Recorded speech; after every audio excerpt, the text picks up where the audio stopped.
Ready? 1, 2, 3, start. Honorable Speaker Sir, top 50 tourist destination sites in the country will be developed in partnership with states through a challenge mode.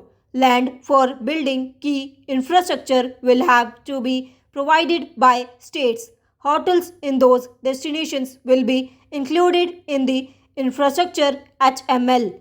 The following measures will be taken for facilitating employment led growth.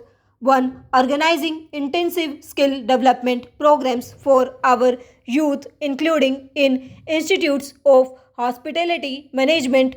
2. Providing mudra loans for homestays. 3. Improving ease of travel and connectivity to tourist destinations. 4. Providing performance linked incentives to states for effective destination management, including tourist amenities, cleanliness, and marketing efforts. And 5. Introducing streamlined e visa facilities along with visa fee waivers for certain tourist groups. Continuing with the emphasis on places of spiritual and religious significance in the July budget, there will be a special focus on destinations related to the life and times of Lord Buddha. To implement private sector driven research, development, and innovation initiative announced in the July budget, I am now allocating rupees 20,000 crore. Para, in the next 5 years under the PM Research Fellowship Scheme, we will provide 10,000 fellowships for technological research in IITs and IISc with enhanced financial support. The second gene bank with 10 lakh genetic lines will be set up for future food and nutritional security. This will provide conservation support to both public and private sectors for genetic resources.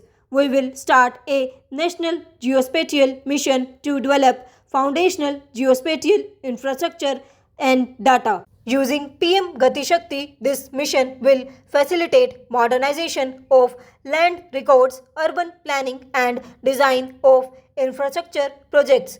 A Gyan Bharatam mission for survey, documentation, and conservation of our manuscript heritage with academic institutions, museums, libraries, and private collectors will be undertaken to cover more than 1 crore manuscripts.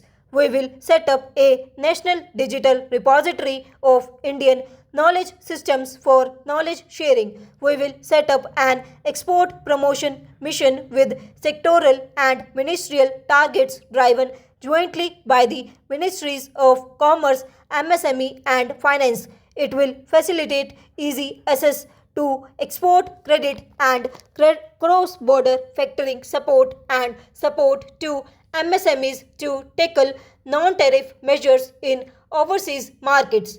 A digital public infrastructure Bharat Trade Net for international trade will be set up as a unified platform for trade documentation and financing solutions. Para support will be provided to develop domestic manufacturing capacities for our economy's integration with global supply chains. Sectors will be identified based on objective criteria. Facilitation groups with participation of senior officers and industry representatives will be formed for select products and supply chains. Through this, there are huge opportunities related to Industry 4.0, which needs high skills and talent. Our youth have both.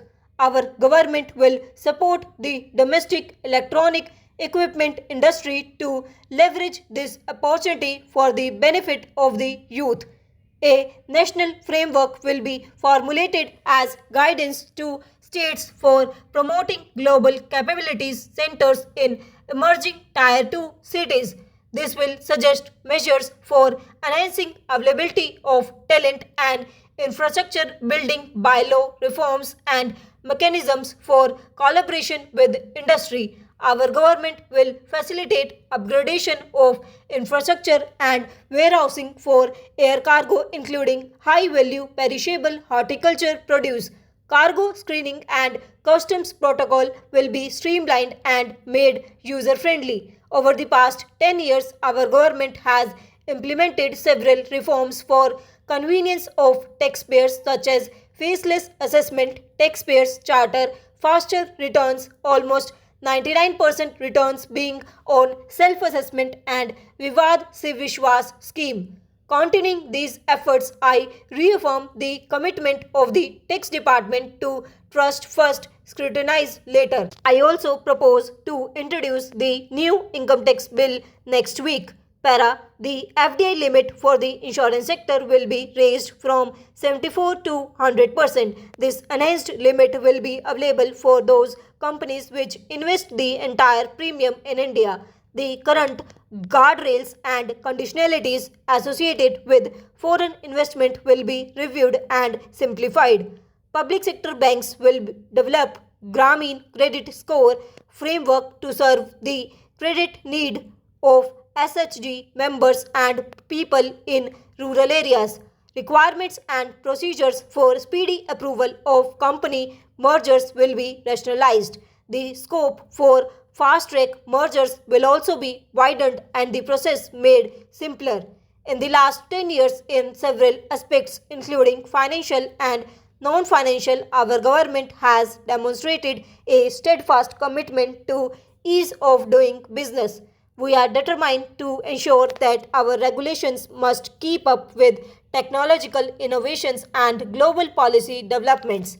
A light touch regulatory framework based on principles and trust will unleash productivity and employment.